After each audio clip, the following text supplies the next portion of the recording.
Devine le poids. Jake achetait des légumes pour préparer une recette pour son déjeuner. Il prenait un sac de carottes lorsqu'un homme louche s'est approché de lui et lui a dit « Monsieur, je n'ai pas d'argent sur moi, mais j'ai vraiment besoin de ces carottes. Faisons un marché. Si j'écris le poids exact de vos carottes sur ce papier, vous allez devoir me les donner. Sinon, je vous donnerai ma montre. » Jake a accepté, pensant qu'il y avait trop peu de chances pour que l'étranger devine le chiffre correctement. Le mystérieux type a griffonné quelque chose sur le papier et l'a donné à Jake. Dès que Jake l'a lu, il lui a tendu le sac de carottes. Qu'est-ce que l'homme a écrit sur le papier ?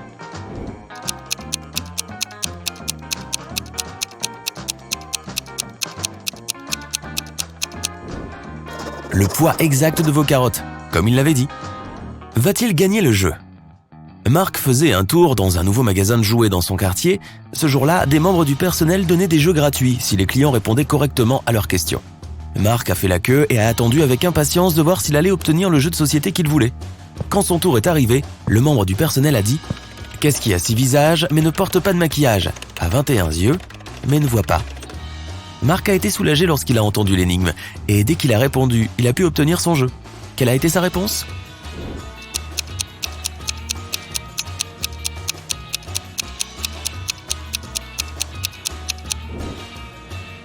Un D. Les pommes indivisibles. Sam est allé cueillir des pommes avec sa sœur et sur le chemin du retour, ils ont rencontré leurs 4 cousins. Il n'y avait que 5 pommes dans le panier et Sam a dû les répartir à parts égales entre sa sœur et leurs cousins. Mais une pomme devait rester dans le panier qu'il a rapporté à la maison. Comment allait-il répartir les pommes ?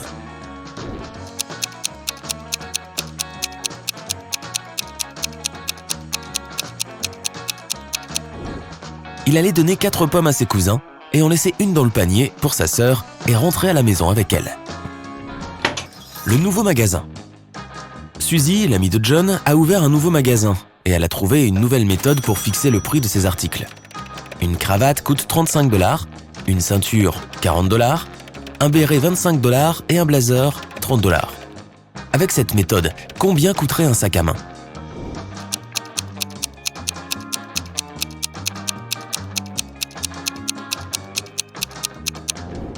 « 40 $. Elle fait payer 5 $ pour chaque lettre dont on a besoin pour épeler un article de vente. Le pommier. Simon a remporté le titre de la personne la plus intelligente de sa ville. Un jour, il s'est réveillé dans la cave d'un scientifique malfaisant, qui l'aurait cru, qui voulait prouver que Simon trichait à chaque test. Il a donc diffusé l'événement en direct sur les médias sociaux pour prouver sa théorie. Il a dit « Très bien Simon, je vais te poser une simple question de maths. Un agriculteur de Californie a un pommier dans son jardin et livre les fruits de l'arbre à une épicerie locale. Le dimanche, le propriétaire du magasin a appelé l'agriculteur pour savoir quelle quantité de fruits il allait lui livrer le lundi. L'agriculteur sait que le tronc principal a 26 branches. Chaque branche a exactement 15 rameaux. Chaque rameau, 8 ramilles, et chaque ramille, un fruit. Combien d'oranges l'agriculteur va-t-il livrer ? Simon a immédiatement donné la bonne réponse. En serais-tu capable aussi ?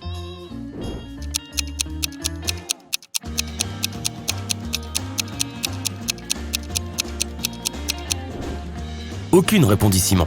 Les pommiers ne portent pas d'oranges. Quand la fête tourne mal. Mason, Jacob, Suzy et Edward ont fait la fête chez Edward.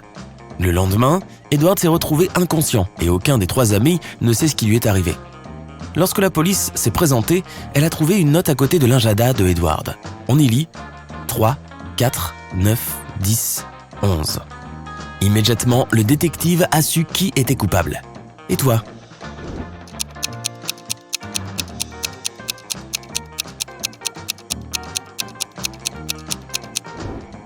C'était Mason. La note était à côté d'un calendrier. Prenez les premières lettres, transformez-les en mois et vous obtenez Mason. 3 égale mars, 4 égale avril, 9 égale septembre, 10 égale octobre, 11... lequel est-ce déjà ? Où est Marie ? Sarah et Jamie passaient le week-end chez Marie. Le samedi, ils se sont couchés tard et quand ils se sont réveillés le lendemain, Marie avait disparu. Elle a laissé un mot sur sa table de nuit qui disait « Viens me trouver ici. ENOSR-DL ». Quel endroit la note indique-t-elle ? Une ville ? Une montagne célèbre ? Une forêt ou une île ?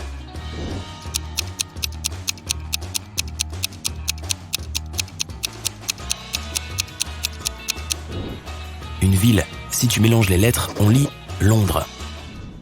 La bonne porte. Mike roulait depuis 7 heures sur l'autoroute quand son pneu a explosé.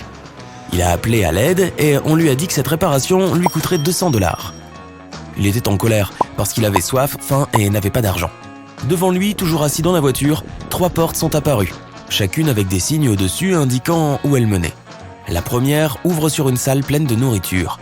Hamburgers, spaghettis, homards et pizza. La deuxième ouvre sur une salle remplie de boissons. Des boissons énergétiques au soda et au thé glacé. La troisième porte a $1 million en espèces. Quelle porte Mike doit-il ouvrir en premier ?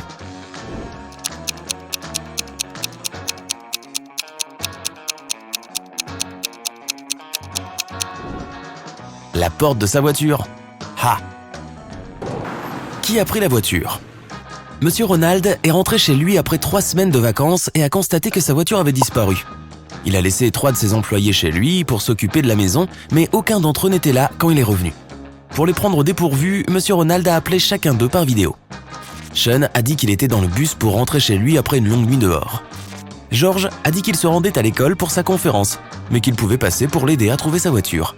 Chris a dit qu'il venait d'arriver à sa chambre d'hôtel au Canada et qu'il n'avait aucune idée de ce qui s'était passé avec le véhicule. Tout de suite, Monsieur Ronald a su qui mentait.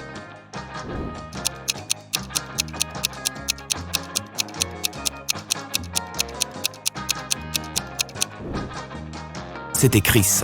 L'horloge derrière lui indiquait exactement la même heure que celle de son téléphone. Il n'était pas au Canada. Le bon chemin. Luc faisait de la randonnée dans les montagnes depuis 2 jours quand il s'est perdu. Il se retrouve devant 2 chemins.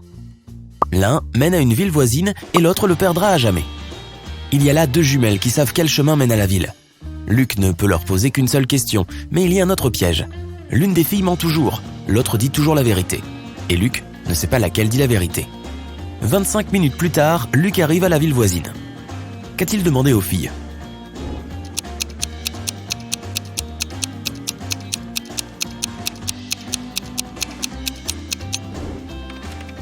Si je demande à ta sœur le chemin correct, lequel me montrera-t-elle ? Elles pointeront toutes les 2 dans la même direction, ce qui signifie que Luc a appris le chemin qu'elles n'ont pas indiqué. Où se cache-t-il ? Jim s'est évadé de prison samedi. La police patrouille dans la ville où il a été vu pour la dernière fois jusqu'à ce qu'elle découvre un tuyau. Un voisin l'a vu entrer dans l'une de ces 3 maisons, mais il ne se souvenait plus laquelle. La police a examiné les maisons de plus près et l'a arrêté. Comment ont-ils trouvé la bonne maison ?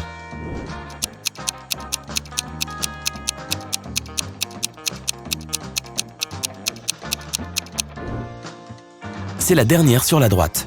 La voiture est face à la route, une technique courante que les gens en cavale utilisent pour s'enfuir sans perdre de temps. Où habite-t-elle ? Mia a quitté la maison de sa mère parce qu'elles ont eu une grosse dispute. Sa mère voulait savoir où sa fille était allée. Mais quand elle est rentrée du travail mardi, Mia était toujours portée disparue. Mia n'avait pas de téléphone et sa mère ne savait pas où elle était. 2 heures plus tard, elle a découvert où elle logeait. Comment ?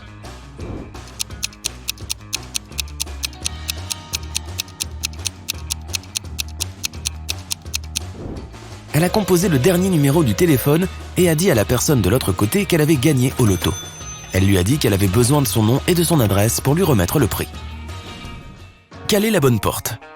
Shane est un archéologue qui s'est introduit dans des grottes souterraines en Égypte.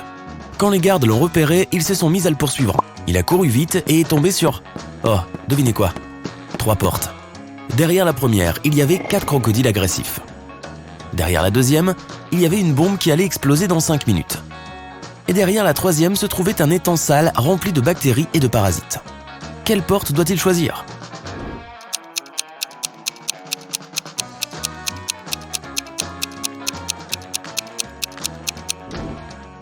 La deuxième porte. Mais comme les gardes arrivaient rapidement, ils devaient déplacer l'appareil dans la pièce où se trouvaient les crocodiles, puis s'enfuir pour éviter d'être pris. La valise perdue. Jenna et Neil sont rentrés de leurs vacances à Hawaï. À leur retour, ils ont découvert que leur valise n'avait jamais atteint la zone de récupération des bagages. Elle avait été perdue ou volée par quelqu'un. La valise était munie d'un verrou. Quand la sécurité de l'aéroport s'est présentée, ils ont interrogé 3 personnes qui avaient des alibis convaincants. Le steward a dit qu'il avait fouillé l'avion et n'avait trouvé aucun bagage. Le capitaine a dit que la valise avait probablement été oubliée à Hawaï, mais que personne ne pouvait l'ouvrir car elle était fermée à clé. Le garde de sécurité de l'aéroport a dit qu'il venait d'appeler l'aéroport d'Hawaï et que personne ne savait ce qui s'était passé. Immédiatement, la police arrête le capitaine. Pourquoi ?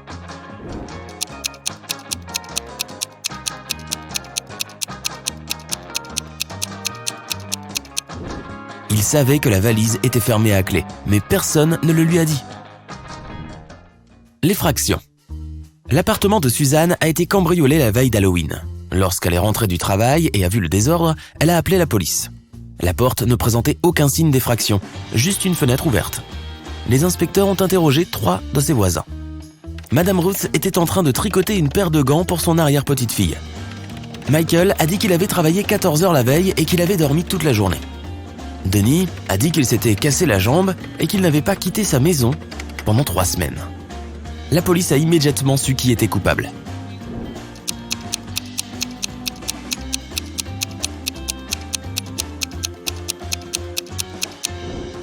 C'était Michael. Il était le seul à pouvoir grimper à une fenêtre. Attends une minute, tu ne penses pas que grand-mère pourrait faire ça ? Tu devrais la voir faire des burpees. Edward et Stan sont les meilleurs amis du monde. Edward vit avec sa femme Léa et Stan vit seul. Peux-tu repérer la maison de Stan ?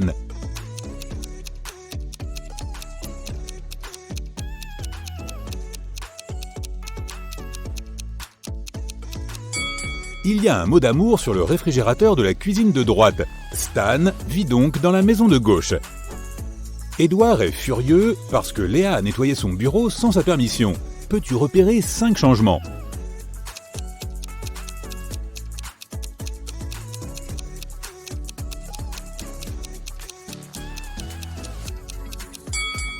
Les voici. De nombreux voisins se réunissent pour le vide-grenier d'Edward. L'un d'entre eux est un robot. Peux-tu deviner qui ?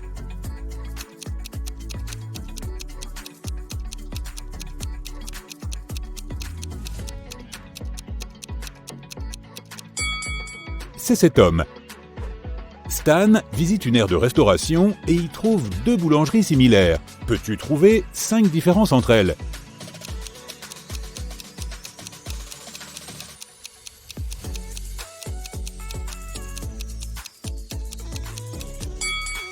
Juste ici. Qu'en est-il de ces restaurants de burgers ?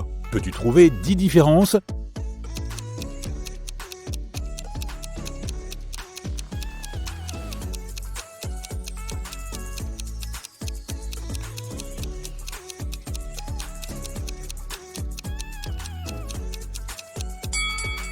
Les voilà.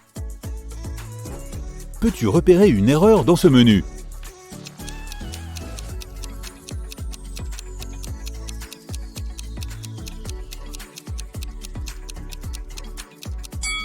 Le thon n'est pas une glace.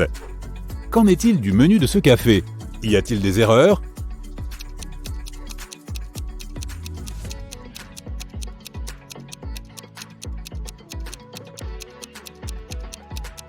Les garnitures gratuites ont quand même un prix.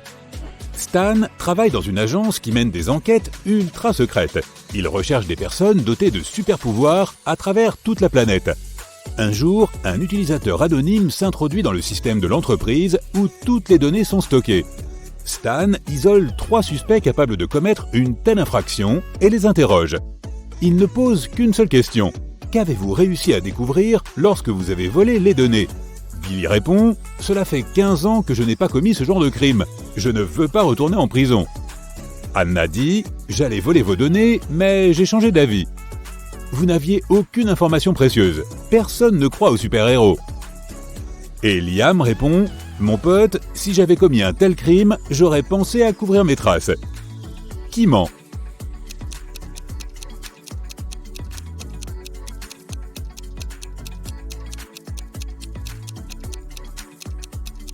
C'est Anna. Elle n'aurait pas pu apprendre ces informations confidentielles sans s'introduire dans leur système. Stan se rend à un défilé de mode. Il a reçu un tuyau selon lequel l'un de ses mannequins pourrait être un robot. Peux-tu deviner qui ?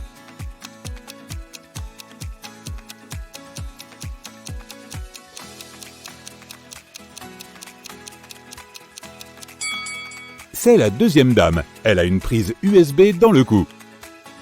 Ce robot top modèle, qui répond au nom de Nina, est très célèbre. Et personne ne sait qu'elle n'est pas humaine. Stan l'invite dans son bureau. Nina confesse « Je suis venu d'une autre planète pour étudier le comportement humain ». Malheureusement, quelqu'un a discrètement enregistré leur entretien et l'a mise en ligne. Seules 4 personnes se trouvaient dans le bureau à ce moment-là. Stan les interroge. Ryan, l'homme de ménage, dit « Je passais l'aspirateur au 5e étage et je n'ai rien entendu ». Mia, la responsable, dit « Je suis une grande fan de Nina, même si elle n'est pas humaine. Je ne l'aurais jamais piégée comme ça. » Et le garde Billy répond « Je n'ai pas entendu votre conversation. Je regardais un match de foot avec mes écouteurs. » Qui ment?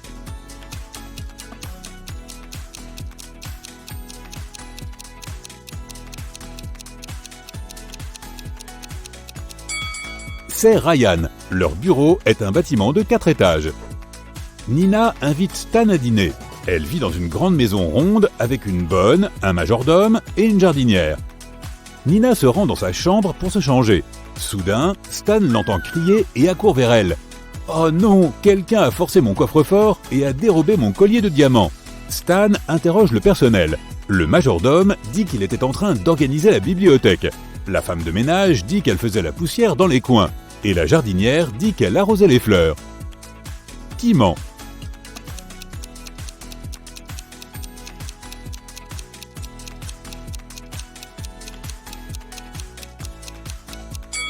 C'est la femme de ménage. Elle faisait la poussière dans les coins, sauf que Nina vit dans une maison circulaire. Il n'y a donc pas de coin. Stan invite Nina dans un restaurant chic pour démentir les rumeurs selon lesquelles elle serait un robot. Peux-tu déceler des erreurs dans ce menu?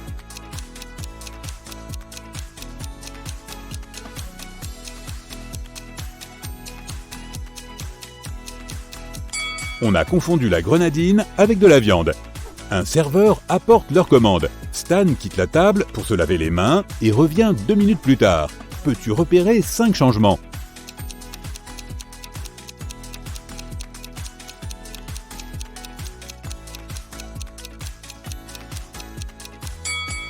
Les voici.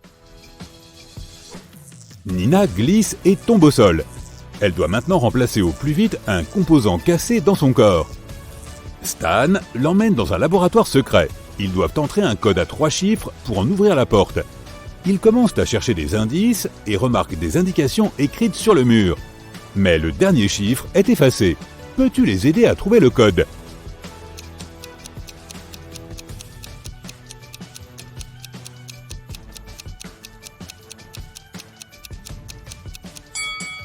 Les chiffres indiquent les points d'intersection de ces lignes. Le dernier chiffre est donc 4. Ils ouvrent la porte et pénètrent dans un couloir spacieux. Une note sur le mur indique « Le laboratoire se trouve derrière la porte violette. Peux-tu aider nos amis à trouver la porte violette ?»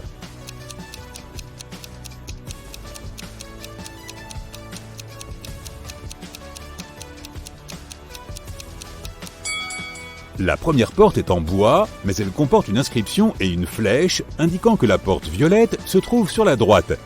La deuxième porte est peinte en bleu et en rouge, elle ne correspond donc pas. Regardons de plus près la troisième porte. Il y a du violet sous la couche de peinture jaune. Nos héros devraient donc choisir cette porte. Nina organise une fête chez elle et invite Stan. Ce dernier reçoit un message anonyme. Il y aurait un loup-garou parmi les invités. Peux-tu trouver cette personne ?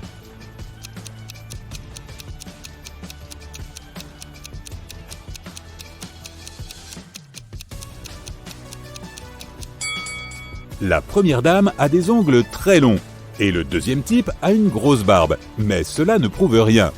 Jetons un coup d'œil à la troisième personne.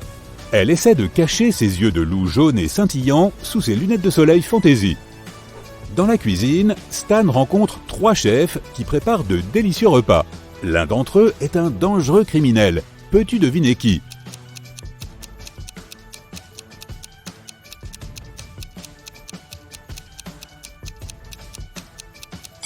Cette femme à droite, elle ajoute des morceaux de verre à la nourriture. Stan appelle la police et ils arrêtent la cuisinière. Elle avoue que l'un des invités, John, l'a soudoyé. Il lui a demandé de mettre du verre dans l'assiette de Stan.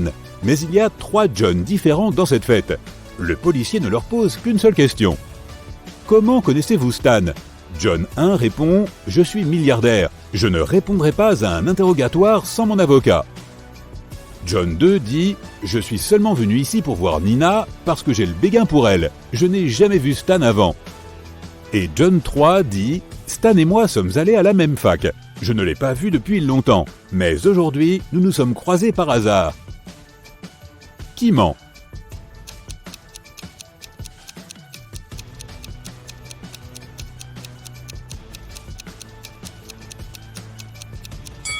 C'est le premier John. Il porte un faux pull Gucci. Il est peu probable qu'il soit milliardaire. Le lendemain, Stan se réveille dans un sous-sol poussiéreux. Une voix effrayante lui annonce qu'il peut passer par l'une de ces 3 portes.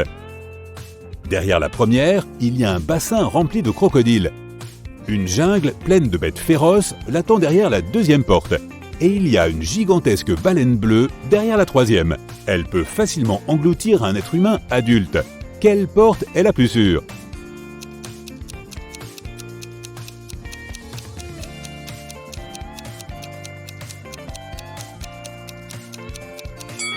Stan devrait choisir la troisième porte. Les baleines ne peuvent pas survivre sans eau. Par conséquent, elles ne présentent pas une vraie menace. Stan retourne à son bureau et découvre que quelqu'un a volé le costume de super-héros le plus cher du laboratoire. Seules 3 personnes en avaient connaissance et possédaient la clé. Mia, Billy et Rose. Stan interroge tout le monde. Mia dit « Je me sentais malade hier, alors je suis rentré chez moi plus tôt. » Billy dit « J'ai fermé le bureau à 22h et j'ai emmené ma clé avec moi. » Et Rose dit « J'ai effectué des tests sur ce costume dans l'après-midi, après quoi je l'ai enfermé à clé et je suis parti. » Qui a volé le costume ?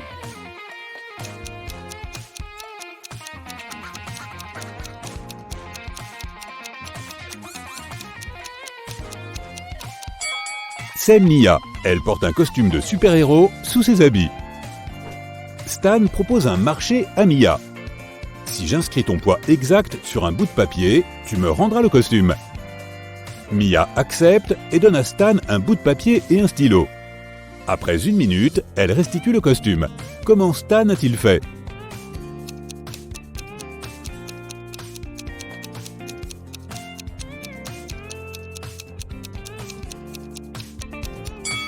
Stan a littéralement fait ce qu'il a dit. Il a écrit les mots « ton poids exact » sur le papier.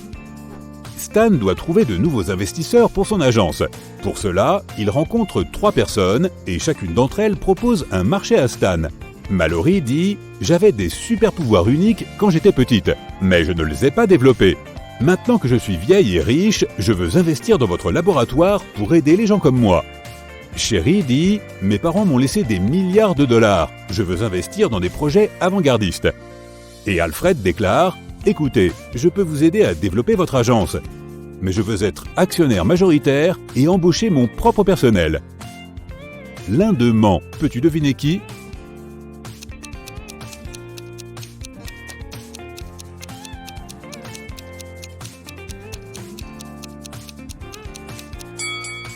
Regarde de plus près la main de Mallory.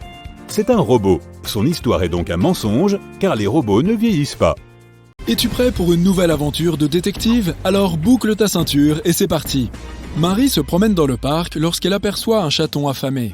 Elle décide de partager son casse-croûte avec l'animal. Hélas, il y a un ruisseau entre elle et le chaton. Elle s'accroupit pour attirer l'attention du chat et lui montre la nourriture, et il se retrouve à côté d'elle en un rien de temps. Il n'y a pas de pont par-dessus le ruisseau, et pourtant le chat ne s'est pas mouillé.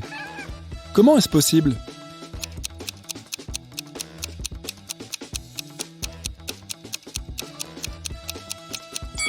Tout cela s'est produit en hiver et le cours d'eau est gelé. Dans un lac, il y a une parcelle de nénuphars. Chaque jour, la parcelle double de taille. S'il faut 48 jours pour qu'elle recouvre tout le lac, combien de temps faudra-t-il pour que les nénuphars recouvrent la moitié du lac ?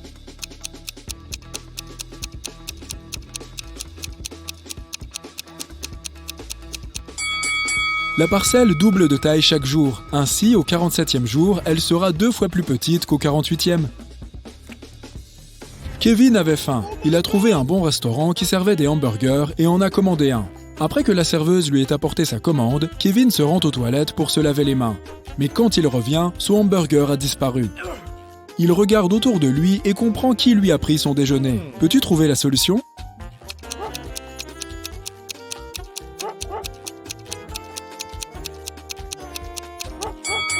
C'est la jeune femme avec un chien assis à ses pieds et qui renifle autour de lui. Si elle buvait simplement du café, ce qu'elle fait semblant de faire, le chien ne s'intéresserait pas autant à elle. Regarde ces deux types. L'un est grand et costaud et l'autre est petit et mince. Ils sont dans un café et boivent des boissons identiques. Le plus petit avale sa boisson d'un trait et s'en va. L'autre homme sirote son verre lentement. Puis il tombe à terre et est emmené à l'hôpital. Peux-tu expliquer pourquoi cela s'est produit s'ils ont consommé les mêmes boissons ?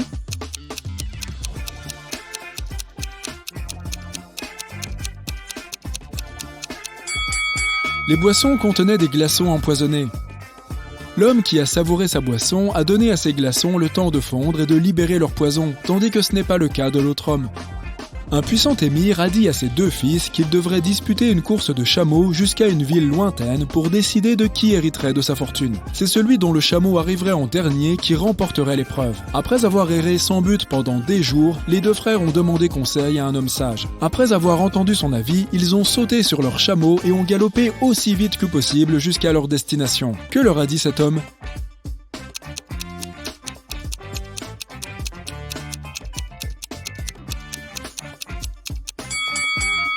Le sage leur a dit d'échanger leurs chameaux. Regarde ces deux hommes. Ils portent des vêtements similaires, tiennent tous les deux des gobelets de café et, de manière générale, semblent tout à fait normaux. Mais l'un d'eux est un loup-garou déguisé. Lequel ?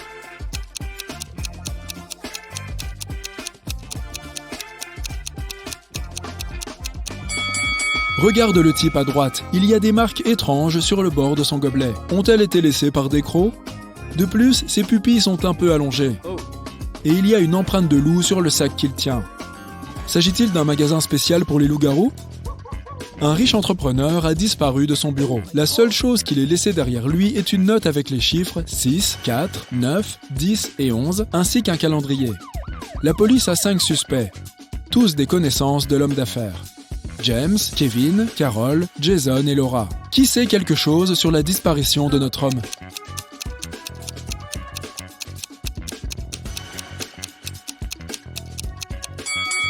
C'est Jason. Les chiffres désignent les mois de l'année, et les premières lettres de ces mois nous donnent son nom, J-A-S-O-N. À l'aéroport, un voyageur furieux affirme que le contenu de son bagage a disparu. « Quand j'ai récupéré ma valise, elle était vide. Je veux que vous m'indemnisiez pour tout ce que j'ai perdu. » Après avoir vérifié les infos du passager, la sécurité de l'aéroport a découvert qu'il avait, en effet, quitté Londres avec une lourde valise. Et maintenant, à Paris, son sac est vide et un peu trempé. Toute cette situation semble suspecte. Peux-tu comprendre ce qui s'est passé ?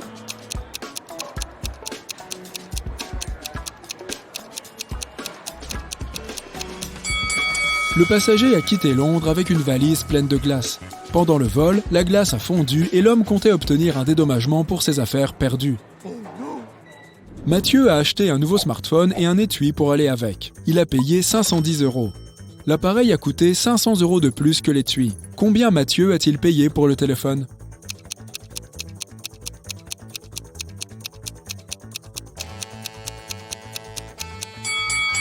Il a payé 505 €. La nuit dernière, lors de la pleine lune, plusieurs personnes ont disparu dans la ville. Les habitants pensent que le ravisseur était un loup-garou et tu es invité à enquêter sur cette affaire. Il y a 3 suspects, Jacques, Lenny et Luc. Mais ils ont tous un alibi. Jacques se promenait avec sa petite amie près de la rivière. Lenny était en train de se choisir une bague en argent dans le centre commercial. Et Luc, qui est gardien de musée, travaillait de nuit. Quel est le coupable ?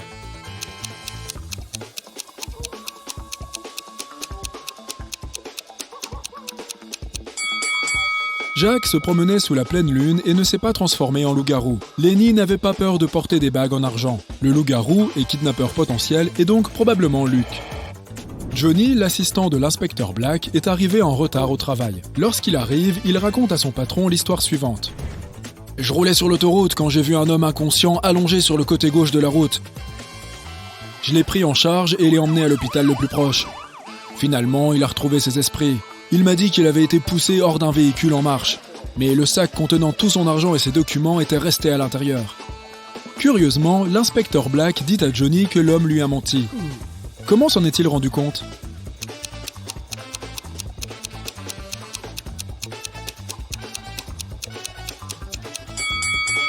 Si l'homme avait effectivement été poussé hors de la voiture, il aurait été couché sur le côté droit de la route et non sur le côté gauche. Des bandits ont attrapé 3 hommes et les ont enfermés dans un sous-sol avec une seule fenêtre, située en hauteur. Les prisonniers ont décidé qu'au moins l'un d'entre eux devait s'échapper et prévenir la police. Ils se font donc la courte échelle, mais celui qui est tout en haut ne peut toujours pas atteindre la fenêtre. Ils ont alors une idée et l'un d'entre eux parvient à s'échapper. Peux-tu trouver ce qu'ils ont fait ?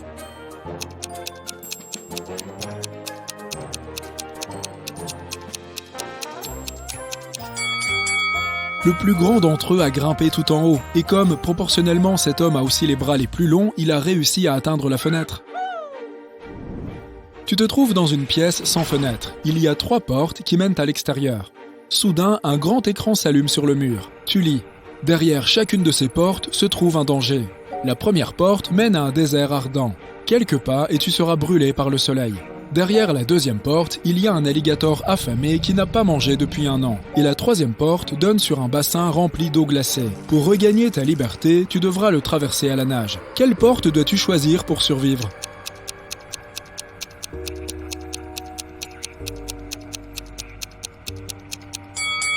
Les alligators peuvent en effet se passer de nourriture pendant 3 ans, ce qui signifie que la créature qui se trouve derrière la seconde porte est affamée et dangereuse. L'eau glacée peut provoquer une hydrocution chez un nageur non préparé.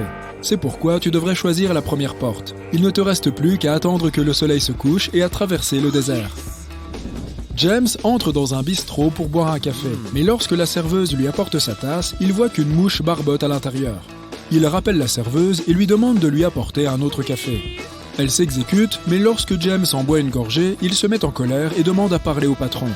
Il se plaint que la serveuse lui a ramené le même café. Comment l'a-t-il compris ?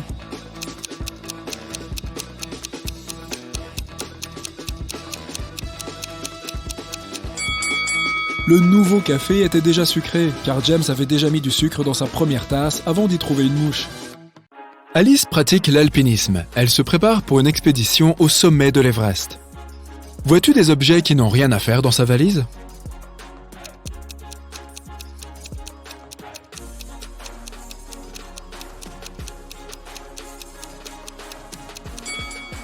Il est peu probable qu'elle ait besoin de ces jolies chaussures à talons hauts dans les montagnes. De même, ce vase fragile lui sera inutile pendant son ascension. Alice commande un taxi pour aller à l'aéroport. Elle utilise cette application. 4 voitures sont disponibles dans son quartier. Mais une seule d'entre elles peut atteindre la maison d'Alice.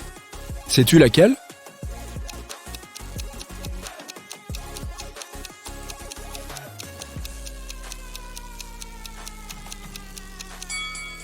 C'est la 3e voiture.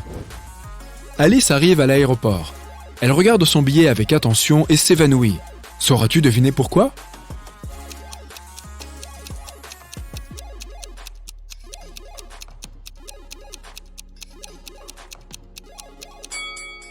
L'aéroport indiqué sur son billet ne correspond pas à celui où elle se trouve.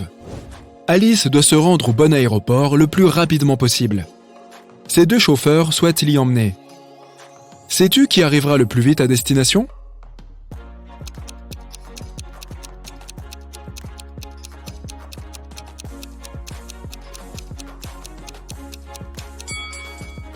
La 2e voiture est plus luxueuse et plus chic, mais elle a un pneu crevé.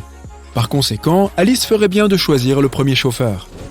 Enfin, Alice monte à bord de son avion. Elle s'endort tout de suite. Elle se réveille au bout d'un moment et se rend compte que quelqu'un lui a volé son téléphone. Alice interroge 3 suspects.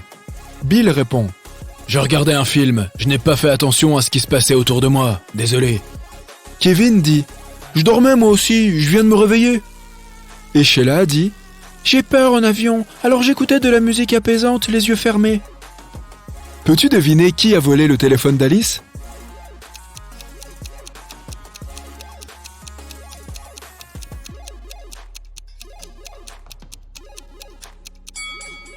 Personne, elle l'a simplement laissé tomber par terre, ici, tu vois ? C'est l'heure de dîner. Kevin offrira son dessert à Alice si elle réussit à deviner sa date de naissance. Voici un indice.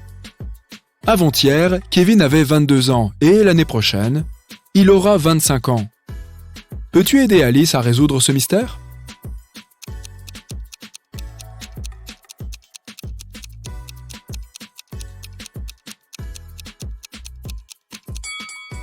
Aujourd'hui, nous sommes le 1er janvier et l'anniversaire de Kevin était le 31 décembre. Par conséquent, il avait 22 ans le 30 décembre. Puis, il a eu 23 ans le 31 décembre. Cette année, il aura 24 ans et l'année prochaine, 25 ans. Alice atterrit enfin au Népal. Dans la zone de retrait des bagages, elle remarque tout de suite 3 choses étranges. Peux-tu les voir aussi ?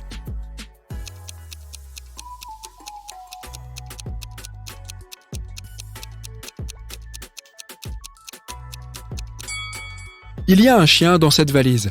Les animaux ne voyagent pas avec les bagages ordinaires. Cette valise est dépourvue de roues et flotte dans l'air. Et il y a des bateaux derrière la fenêtre à côté des avions. Alice arrive au point de rendez-vous des grimpeurs, à un restaurant local. Mais il n'y a personne. La femme de ménage lui dit « J'étais occupée à nettoyer les toilettes et je viens de revenir. Je n'ai vu personne. » Le gardien lui dit « Ah oui, la réunion a été reportée à demain, j'en suis sûr. » Et le serveur lui dit « Je suis ici depuis ce matin et je n'ai pas vu de touristes. » Qui ment ?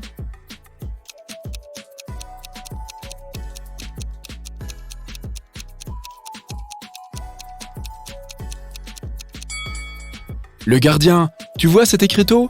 La rencontre a lieu sur le toit. C'est pour ça qu'ils n'ont pas vu de touristes.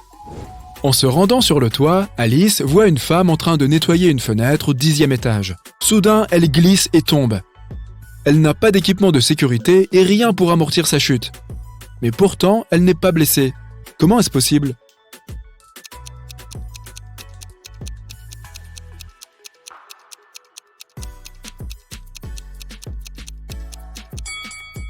La femme nettoyait la fenêtre à l'intérieur du bâtiment.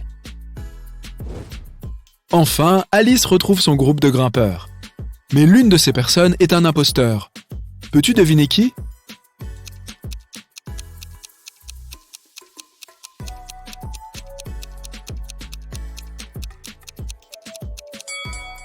Ce gars a des tentacules à la place des mains.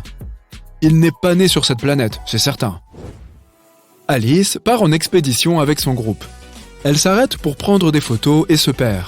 Au bout d'un moment, elle tombe sur 3 chemins menant au village de montagne le plus proche. Mais ils conduisent tous vers quelque chose d'effrayant. Il y a un léopard des neiges affamé sur le premier chemin. Sur le deuxième, il y a un troupeau de yaks de l'Himalaya. Et le 3e chemin traverse une zone à risque d'avalanche. Le moindre mouvement peut faire glisser la neige. Quel chemin est le plus sûr pour Alice ?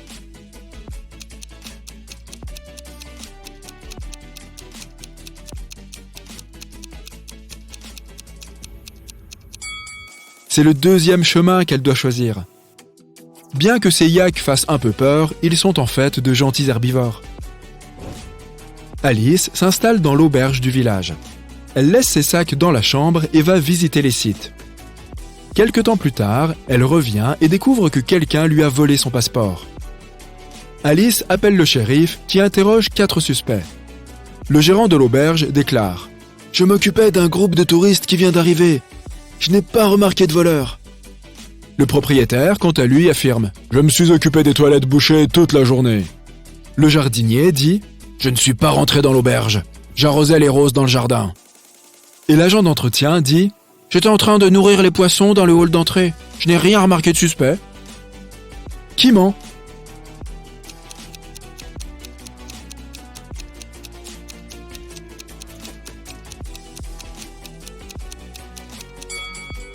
L'agent d'entretien, tu vois des aquariums dans le hall d'entrée, toi ?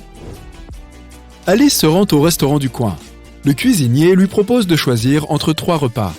Lequel d'entre eux peut-elle manger sans crainte ?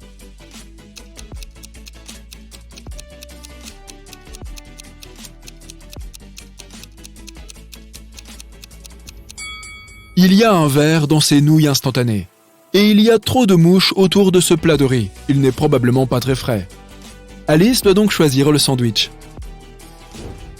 Dans le village, Alice rencontre le guide local, Luc. Il lui propose de lui montrer le chemin le plus court vers le sommet. Mais d'abord, Alice doit résoudre son énigme. Luc et sa femme ont 7 enfants. La moitié d'entre eux sont des garçons. Comment est-ce possible? Peux-tu aider Alice à résoudre ce mystère?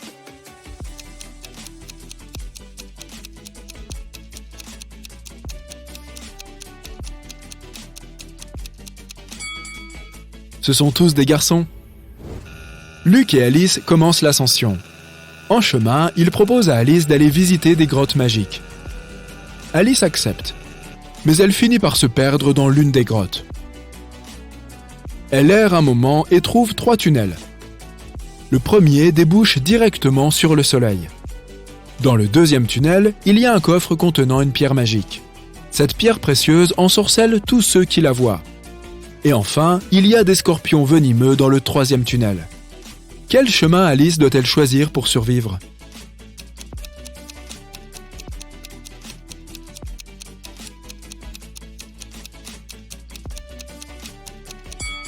Le deuxième, la pierre précieuse est enfermée dans son coffre.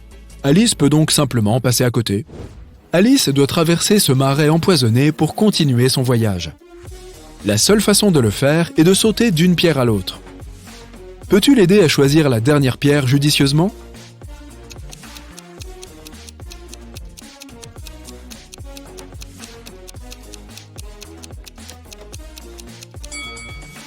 Chaque pierre porte un numéro. 1, 5, 9, 13, 17 et 21. On obtient cette séquence en ajoutant à chaque fois le chiffre 4. Par conséquent, la dernière pierre doit être la 25 et non la 27. Alice continue son voyage et trouve cet étrange signe gravé sur un rocher. Peux-tu l'aider à déchiffrer sa signification?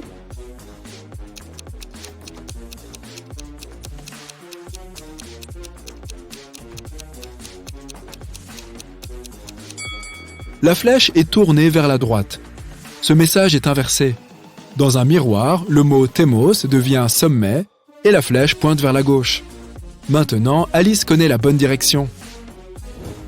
Des nuages commencent à s'amasser. Il va bientôt pleuvoir. Alice décide de s'abriter dans l'une de ces 3 grottes pour déjeuner.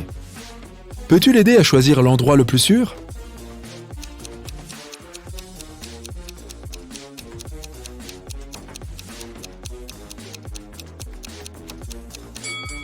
Jette un coup d'œil à ces traces.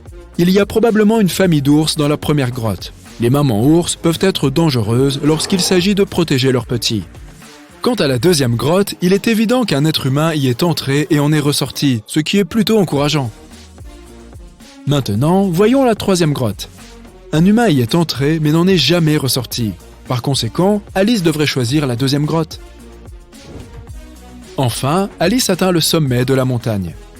Soudain, un gentil sorcier apparaît et la salue. Il propose à Alice de la conduire dans un monde magique secret. Il lui dit « Je te montrerai ces portes si tu résous mon énigme. Alors, écoute bien, je suis très fragile et le simple fait de prononcer mon nom peut me briser. Qui suis-je » Une idée de ce dont il s'agit?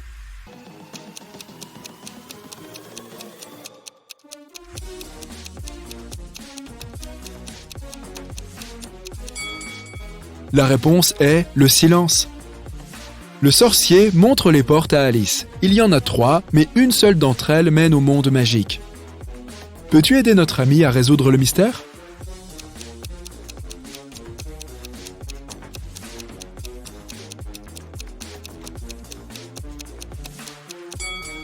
Seul le 2e chemin mène à la destination finale. Et voilà!